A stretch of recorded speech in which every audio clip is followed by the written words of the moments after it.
솔직히 먼저 이것을 여러분에게 고백하고 오늘 설교를 시작할게요. 오늘 본문은 이야기는 재밌는데 너무 어려워요. 너무 어려워요. 솔직히 하나님의 마음은 무엇일까? 하나님은 왜 이렇게 하셨을까라는 생각이 떠나지 않아요. 그래서 제가 늘 전제를 두는 게 사사기를 우리가 이제 꽤나 오랜 시간 우리가 사사기 말씀을 봐왔는데, 그래서 여러분에게 사사기 말씀을 대할 때 이때는 왕이 없는 시대였어, 왕이 없어서 이랬어 라는 그런 전제를 두고 읽자. 그래야 이 본문이 조금이라도 이해가 되어지고, 그리고 제가 이 사사기를 읽으면서 무슨 생각을 하게 되냐면, 지금 2023년이 과연 사사시대보다 우리가 영적으로 거룩한가? 영적으로 하나님 앞에 온전히 서 있는가? 그런 생각을 하면서 계속 본문을 묵상하게 돼요. 오늘도 마찬가지예요. 오늘 본문은 되게 많이 혼란스러워요. 왜냐하면 두 가지를 먼저 이야기를 할게요.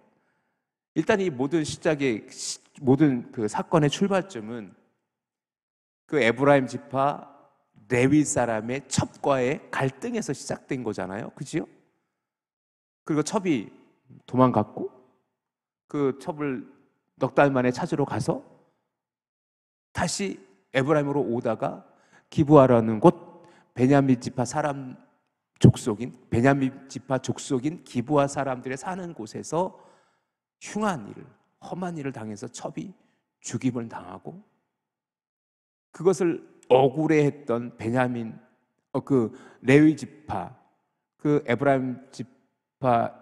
에브라임에서 살았던 그 레위 사람들이 그 아주 잔인하게 그 자기의 첩을 11조각을 내서, 12조각이라고 표현되어 있죠. 12조각을 내서 각 지파에 보내고, 이렇게 행하는 것이 옳으냐라고 하면서 그 문제가 발단이 되어져요.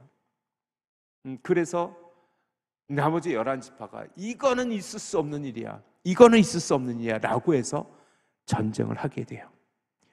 그러면서 이 사건이 이어지게 되는데, 이 사건이 여러분 사사기에 쓰여졌다라는 것을 여러분이 기억하셔야 돼요.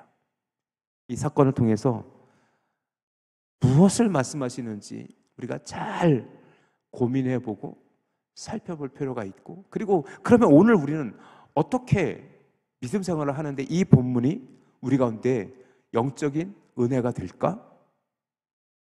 때로 반면교사가 될까? 우리는 이 본문을 통해서 무엇을 깨달아야 되지? 라는 질문을 끊임없이 하면서 이 본문을 읽어야 돼요. 지난주에 잠깐 말씀드렸던 것처럼 이 전쟁은 하나님이 원하시는 전쟁이었을까? 거기에 대해서 하나님은 침묵하세요.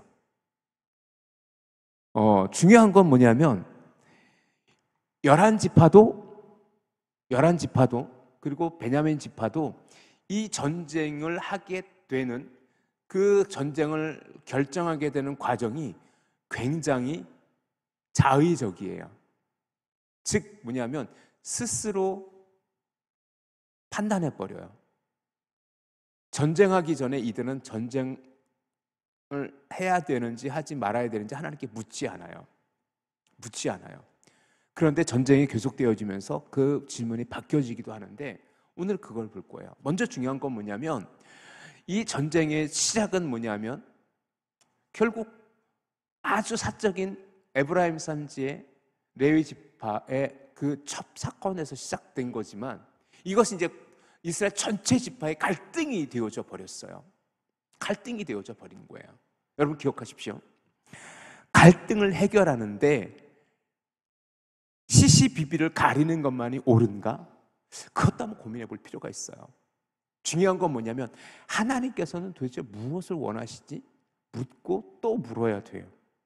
그것을 우리는 기도라고 할 수 있어요.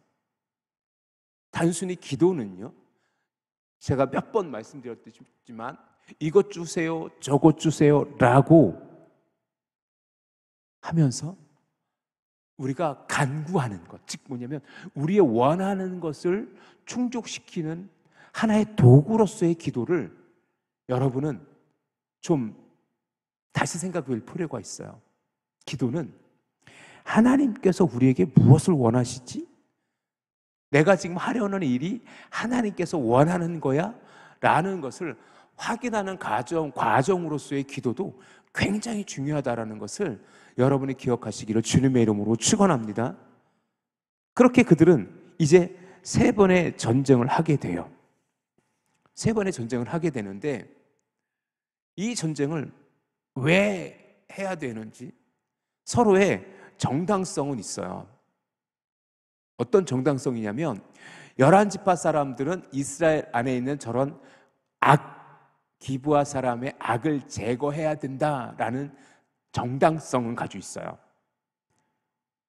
이 11지파 사람들이 그 에브라임 지파의 레위 족속의 사람의 소식을 듣고, 야, 이거 베냐민 지파 어떻게 해야지, 징계해야지, 자, 전쟁이야 라고 한 거고, 베냐민 지파 사람들은요, 기브아는 자기 족속이에요, 혈육이에요, 안 돼, 그래도 우리 혈육은 우리가 지켜야지 라는 정당성이 있어요. 그런데 거기에 그 누구도 하나님께서 이 문제를 어떻게 해결하실 것인지에 대한 답을 찾지 않아요. 11지파도 그 소식을 듣자마자 전쟁부터 준비하고 그래서 40만 명이 모여요. 그리고 나서 그 기브아 사람들을 내어달라고 베냐민 지파 사람들에게 이야기하니까, 이미 베냐민 지파 사람들은 어때요? 이미 전쟁하려고 다 너네 모였잖아, 그래 우리 전쟁하자, 우리 절대로 못 내줘, 이렇게 전쟁이 시작된 거예요. 자, 오늘 이제 그렇게 전쟁이 시작되는데, 여러분 오늘 보면 우리가 함께 읽은 우리 18절 말씀 한번 잘 읽어보세요. 18절 말씀 잘 읽어보세요. 이스라엘 자손들이 이제 베델에서 올라가요. 베델은 이제 그 에브라임, 아주 그 베냐민 지파의 경계선에 있는 도시예요. 그래서 베델이라는 곳에서 전쟁을 하게 되는데, 우리 18절 말씀 잠깐 읽어볼까요? 시작. 이스라엘 자손이 일어나 베델에 올라가서 하나님께 여쭈어 이르되, 우리 중에 누가 먼저 올라가서 베냐민 자손과 싸우리이까 하니 여호와께서 말씀하시되 유다가 먼저 갈지니라 하시니라. 이렇게 돼 있어요. 여러분 순간 목사님 이들 기도하네요, 묻네요, 기도했잖아요, 누가 올라가 싸우리까 기도했잖아요. 여기서 여러분 조금은 더 주의 깊게 보셔야 돼요. 이 기도에 잘못된 게 하나 있어요. 뭐예요? 그렇죠? 맞아요. 이들은 기도 순서가 바뀌었어요. 무슨 기도 순서가 바뀐 거냐면, 이들이 먼저 물어야 될 것은 누가 올라갑니까? 누가 올라가야 됩니까? 그것을 물어야 되는 게 아니라, 하나님, 이 전쟁이 하나님의 전쟁입니까?를 물어야 돼요. 하나님의 전쟁입니까? 자, 이와 유사한 사건이 사사기 1장에 있어요. 사사기 1장으로 잠깐 넘어가 보세요. 사사기 1장, 사사기 1장. 이때는 이스라엘 족속들이 여전히 가나안 족속과 싸우는 과정에서 던져진 질문이에요. 1장 1절. 우리 1장 1절 시작.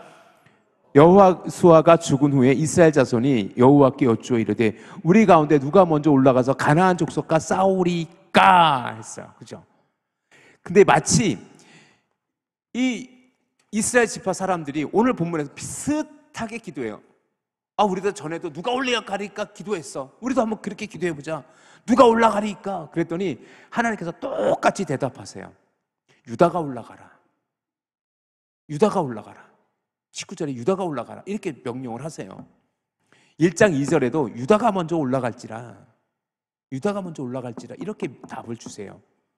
그러니까 자칫 이 본문을 혼란 속에서 자칫 잘못 읽으면 이 전쟁 하나님께서 원하는 전쟁이었나? 하나님께서는 베냐민 지파 기브온 족속 사람들의 죄악을 그 이스라엘의 11지파를 통해서 심판하길 원하셨던 건가? 그래서 이 전쟁을 하나님께서 허락하셨던 건가? 라고 생각할 수도 있어요. 그런데 여러분, 그렇게 오늘 본문을 이해하면 그 뒤에는 점점 복잡해져요. 왜냐하면 싸움에 져요. 싸움에 져요. 자, 분명히 11지파가 물어요. 하나님, 누가 먼저 올라가 싸우리까? 했더니 하나님께서 유다가 올라가라 라고 하셨어요. 이것은 유다 지파가 장자 지파이기 때문이에요. 유다 지파가 장자 지파이기 때문에 전쟁에 가서도 장자가 먼저 싸울 것을 하나님께서 명령하셨던 거예요. 이미 우리가 확인했던 것처럼 사사기 1장에 여호수아가 죽은 후에도 여전히 가나안 족속과 싸울 때에도 하나님, 우리가 가나안 족속과 싸워야 됩니까? 누가 먼저 올라가리까? 그랬더니 올라가라, 유다가 먼저 올라가라, 이렇게 답을 하셨어요. 자, 그런데 문제가 하나 발생해요. 자, 다시 사사기 1장으로 다시 한번 넘어가 보세요. 사사기 1장으로 다시 한번 넘어가 보세요. 사사기 1장 2절에는 이렇게 기록되어 있어요. 자, 사사기 1장 2절만 다시 한번 천천히 읽어보세요. 시작. 여호와께서 이르시되 유다가 올라갈지니라, 보라 내가 이 땅을 그의 손에 넘겨 주노라 하시니라. 즉 뭐냐면 하나님께서는 승리에 대한 약속을 하셨어요. 너희가 이길 거야. 너희가 이길 거야. 너희가 반드시 이길 거야. 내가 너희를 승리하게 할 거야 라는 확신을 가나안 족속들과의 전쟁에서 주셨어요. 같은 사사시대였지만 이때까지는 그들이 여호와를 의지했었던 모습이에요. 그런데 오늘 전쟁의 결과는 어땠어요? 자, 21절 한번 보세요. 21절에 보면 이렇게 기록되어져 있어요. 베냐민 자손이 기브아에서 나와서 당일에 이스라엘 사람 22,000명을 땅에 엎드렸으나 누가 이겼어요? 베냐민 지파 사람이 이겼어요? 아니면 그 나머지 11지파가 이겼어요? 베냐민 지파 사람이 이겼어요. 이게 저를 혼란스럽게 하고 여러분을 혼란스럽게 할 거예요. 왜냐하면 하나님께서 올라가 싸워라, 유다가 올라가 싸워라 라고 하셨는데 승리는 베냐민 지파가 했어요. 그러면 이건 뭐야? 그러면 하나님께서 이 전쟁을 베냐민의 승리로 주셨다라는 것은 베냐민 기브아 사람이 그 악함이 하나님 앞에 인정되어졌다라는 거예요. 하나님께서는 왜 그들을 심판하지 않으시지? 이런 혼란스러움이 있는 거예요. 결국 하나님께서 베냐민 지파를 승리케 하셨어요.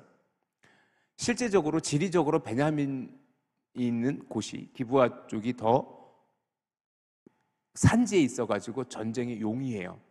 그리고 베냐민 지파 사람들은 싸움을 잘하는 건 맞아요. 그렇다고 해도 40만 대 27,500명밖에 27,600명 정도밖에 안 되는 그 사람들을 어떻게 이기겠어요? 전력 차이가 엄청나는데, 그런데 이상하게 이 전쟁에서는 베냐민이 1차전에서 승리를 해요. 그래서 되게 혼란스러워요. 이건 뭐지?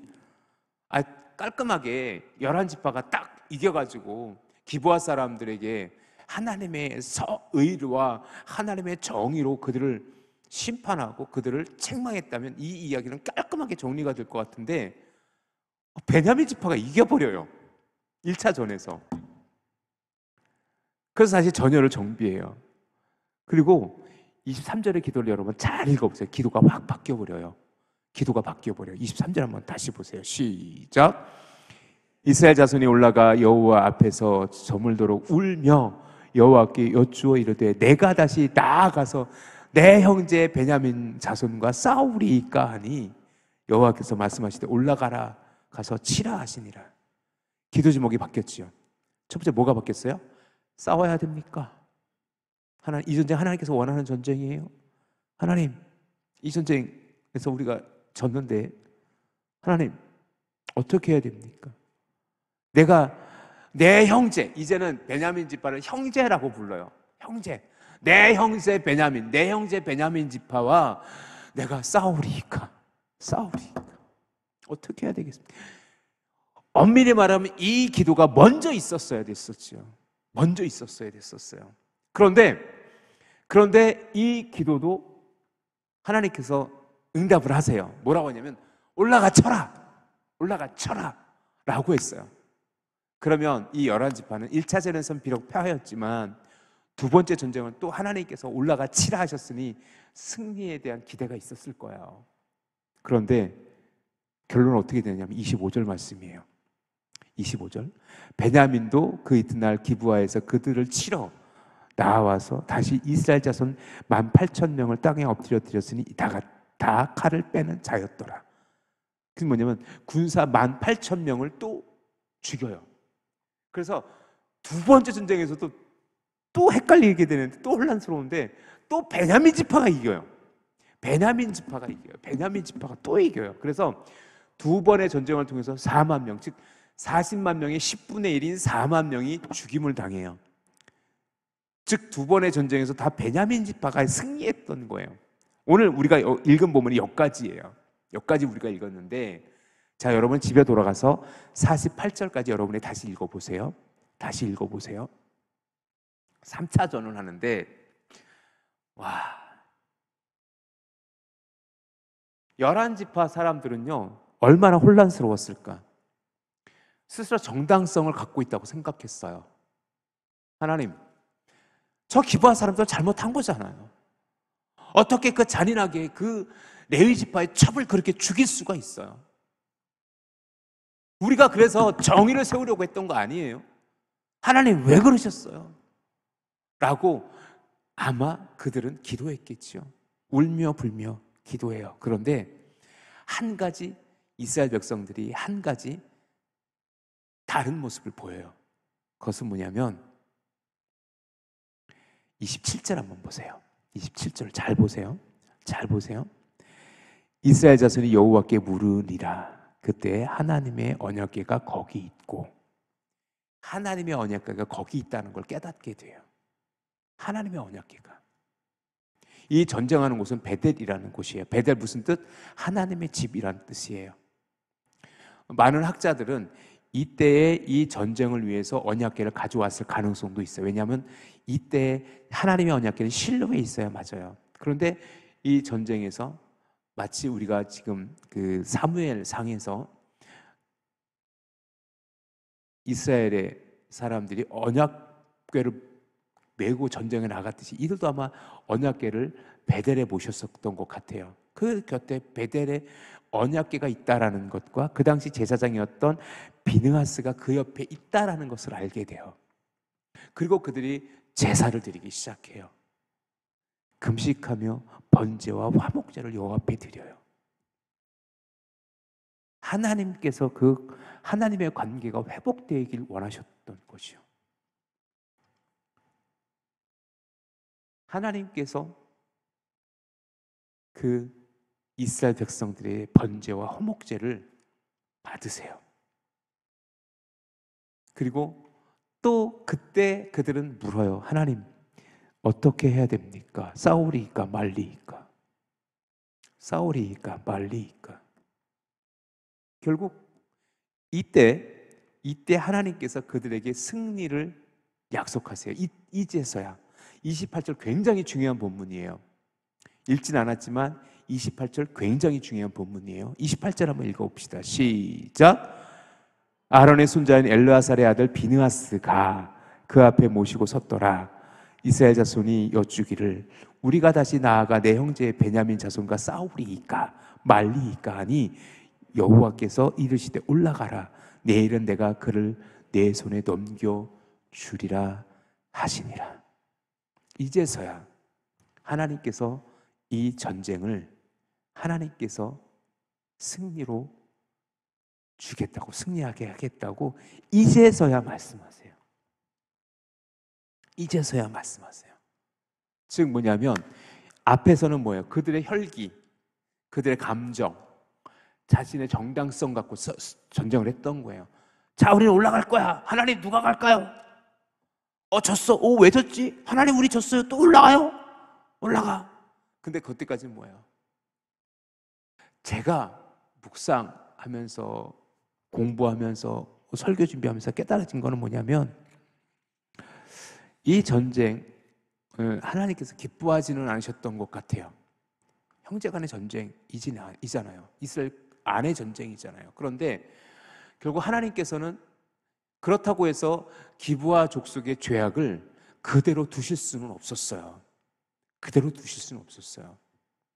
그렇다고 해서 이스라엘 백성들이 더 선했느냐, 기브아 족속보다 더 거룩했느냐, 그것도 아니었단 말이에요. 결국 하나님께서는요, 이 전쟁에서 우리에게 많은 것을 이야기하고 계신 것 같아요. 너희는 무엇 때문에 싸우고 있니? 너희는 무엇을 위해서 살아가고 있니?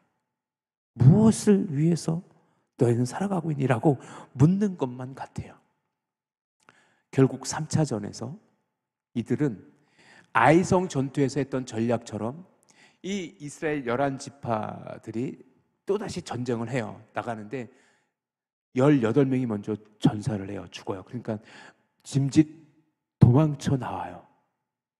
그런데 매복병을 두었다가 기브아를 쳐요. 뒤에서. 아이성 전투하고 똑같은 모습이에요.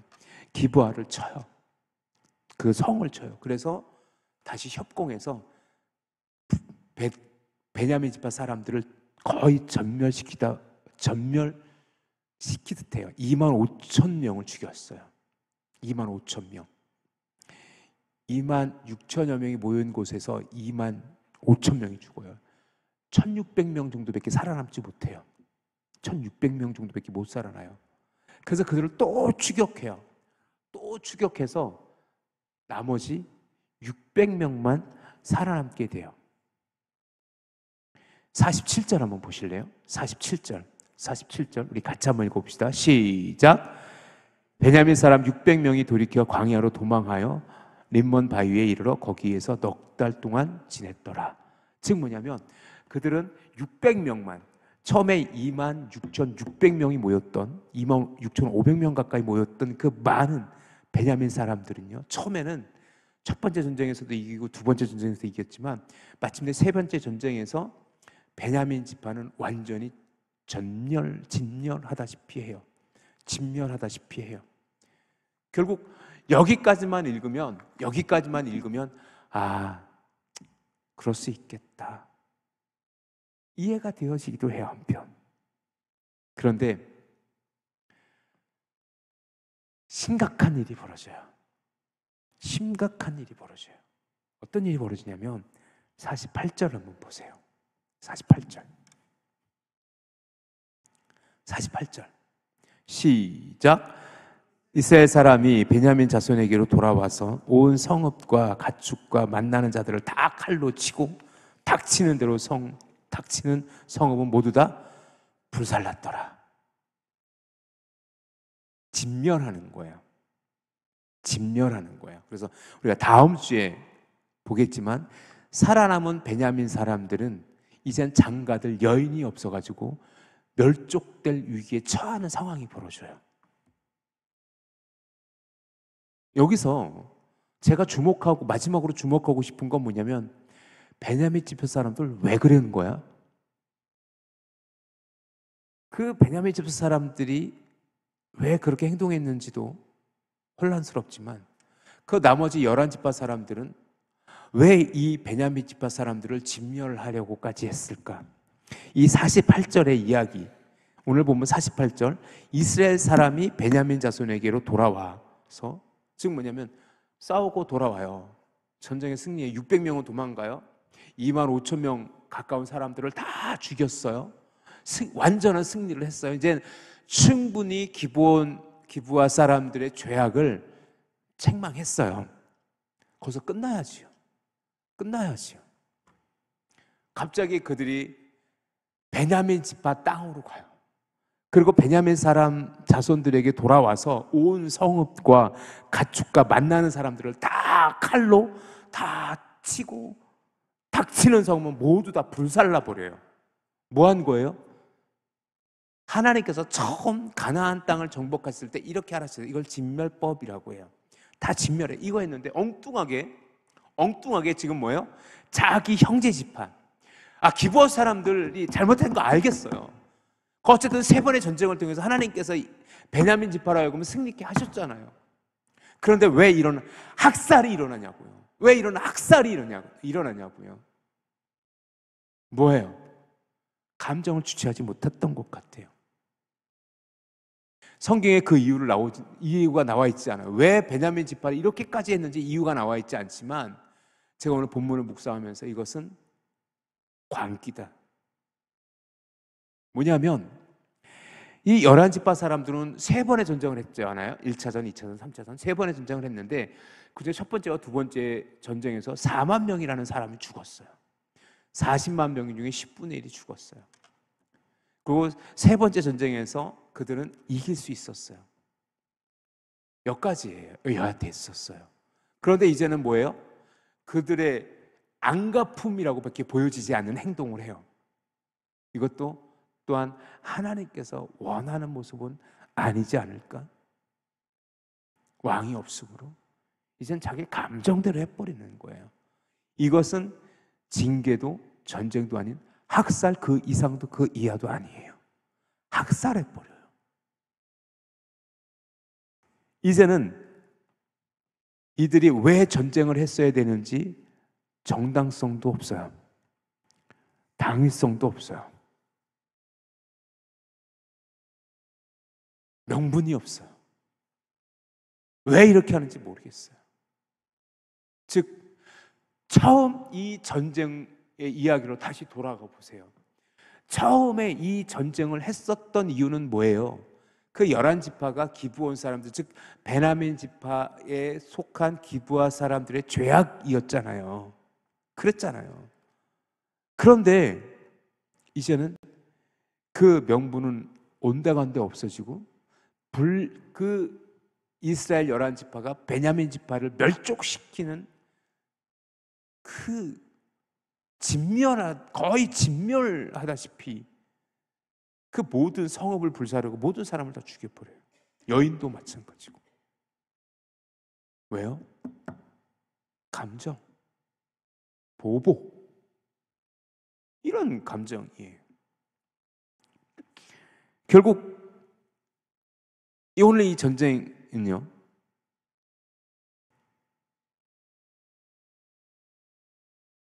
무엇이 중요한지, 무엇이 하나님의 뜻인지를 우리의 삶에서 묻고 또 물어야 된다라는 것을 저와 여러분이 기억하시길 주님의 이름으로 축원합니다. 우리가 어떤 일을 행할 때에 하나님의 뜻을 묻지 않고 우리의 감정대로 일을 처리하다 보면 반드시 갈등이 생기고 문제가 발생돼요. 그 갈등이 계속되어지다 보면 어느 순간 뭐예요? 원래 그 문제는 사라지고 원한만 남아요. 갈등만 남아요. 우리가 이런 비유가 적당한지는 모르겠는데 부부싸움 할 때가 있어요. 어느 성도님이 저한테 물어보더라고요. 목사님도 부부싸움 해요? 할 것 같아요? 안 할 것 같아요? 안 합니다. 우리는 부부싸움을 안 합니다. 죄송합니다. 제가 거짓말했습니다. 저도 해요. 근데 부부싸움을 하다 보면은 처음에는 왜 부부싸움을 하게 됐는지를 처음에는 인지해요. 그래서 내가 오빠 잘못했어 이렇게 얘기할 때가 있어요. 그런데 서로 감정이 상해지면은 그때부터 무슨 문제가 생기냐면 우리가 부부싸움을 왜 하는지 모르게 옛날 고리짝 때부터 이 모든 일이 이야기되어지기 시작하면서 서로 감정을 상하게 해요. 그리고는 다시 곰곰이 생각해 보면 정말 아무 일도 아닌 일들이 그 부부간의 금을 쫙 갈라놔요. 그게 뭔지 아세요? 사단 마귀의 술수예요. 사단 마귀는 그렇게 우리를 유혹하고 넘어지게 해요. 그리고는 무엇을 잊어버려요? 나중에는 우리가 왜 싸웠는지 몰라요. 그냥 싸우고 있는 거예요. 싸우기 위해서 싸우고 있는 거예요. 갈등하기 위해서 갈등하고 있어요. 저는 안타깝지만 지금 우리나라의 두 정당이 그거 같아요. 매일 싸워요. 매일 싸워요. 잘 들어보면 그냥 무조건 자기 소리만 내요. 자기가 옳다고 해요. 소통이 안 돼요. 정치는 소통인데. 그러네 우리 지금 한국 정치는 뭐야? 극에 달하고 있어요. 똑같아요. 똑같아요. 우리가 하나님과 소통이 안 되면, 하나님과 기도가 끊기면, 우리 하나님의 뜻을 모르는 우리가 왕이 없는 그 사사시대와 같이 우리의 속이는 옳은 대로 행하게 되는 거예요. 그러면 뭐예요? 그 속에서 갈등이 일어나고, 그 갈등은 분쟁이 되어지고, 그 분쟁은 분쟁을 낳고, 또 분쟁은 분쟁을 낳아서 나중에는 왜 우리가 분쟁하는지 갈등하는지 왜 싸우는지 모르고 그렇게 싸워버리는 거예요. 그것이 사사시대의 영적인 모습이에요. 그런데 오늘 이 사건도 그것을 아주 적나라하게 보여주는 사건이에요. 이것이 전쟁 날만큼 베냐민 지파를 진멸할 만큼 큰 일이 아니었다고요. 분명히 악한 일이에요. 기브아 사람들의 행동은 악한 행동이었어요. 그것을 제가 정당화하려는 건 아니에요. 하지만 그 기브아 사람들을 책망할 일이지 이게 전쟁할 일이냐고요. 그리고 한 지파를 몰살시킬 일이냐고요. 감정이에요. 이제 그 48절에 마지막, 오늘 보면 48절에서 그 11지파가 그 또다시 그 베냐민 지파 사람들을 이기고 와서 모든 성읍을 사람을 죽이고 불태웠던 것은 뭐냐면 감정적인 보복 그 이상도 그 이하도 아닐 수 있어요. 거기에는 하나님의 뜻이 배제되어 있는 것 같아요. 그러니 뭐예요? 그 갈등의 골은 더욱더 깊어지고 많은 것이요. 사랑하는 성도 여러분, 오늘 이 이스라엘 11지파와 베냐민 지파의 전쟁의 사건을 통해서 우리는 무엇을 좀 정리하면서 넘어가고 싶냐면, 사랑하는 성도 여러분, 하나님을 떠나 왕이 없는 세대의 사사시대 모습이 이러했다라는 거예요. 스스로 옳다고 여겨요. 11지파는 기브아 사람이 잘못한 거잖아. 베냐민 사람들은 아니야, 그래도 우리 혈족이야, 우리는 그들을 보호할 거야. 그래서 전쟁이 나잖아요. 서로 치고받고 싸워요. 마침내 11지파가 결국은 승리했어요. 그런데 첫 번째와 두 번째 전쟁에서 4만 명이라는 그들의 형제가 죽임을 마치 보복이라도 하듯 그 모든 베냐민 지파의 성읍들을 다 불태우고 사람들을 다 죽여버려요. 그것은 원수갚음이에요. 보복이에요. 이것이 정당화되어질 수는 없어요. 결국 뭐냐면 이 전쟁의 결론은 뭐냐면 격히 소견에 오른 대로 행하고 자기 마음대로 행하고, 이것이 사사시대의 모습이라는 거예요. 사랑하는 성도 여러분, 그래서 여러분에게 꼭 당부드리고 싶은 말씀이 있어요. 하나님의 뜻을 묻고 하나님의 말씀이 왜곡되지 아니하도록 우리 삶에서 순종함으로 나아가는 저와 여러분 되어질 수 있기를 주님의 이름으로 축원합니다. 여러분의 인생을 살다 보면 부부간의 갈등도 있을 수 있어요. 자녀와의 갈등도 있을 수 있어요. 형제 간의 갈등도 있을 수 있어요. 성도 간의 갈등도 있을 수 있어요. 그리고 갈등하는 이유는 각기 옳다고 생각하기 때문에 그래요. 그래서 그것이 씨앗이 되어져서 그것이 사탐하게 악한 영의 발판이 되어져서 어떻게 돼요? 점점 더 갈등이 증폭되어지면서 분열이 일어나고 싸움이 일어나고 거기에 서로를 치고받는 전쟁이 일어나는 거예요. 이것은 하나님께서 원하시는 전쟁이 아니에요. 하나님께서 원하는 그리스도인의 모습도 아니에요. 그렇기 때문에 우리는 오늘 본문을 통해서 하나님께서 우리에게 주시는 우리의 삶에서 늘 하나님의 뜻을 묻고 하나님께서 우리에게 허락하신 그 은혜로 또 하루를 살아갈 수 있는 저와 우리 믿음의 성도들이 되어질 수 있기를 주님의 이름으로 축원합니다.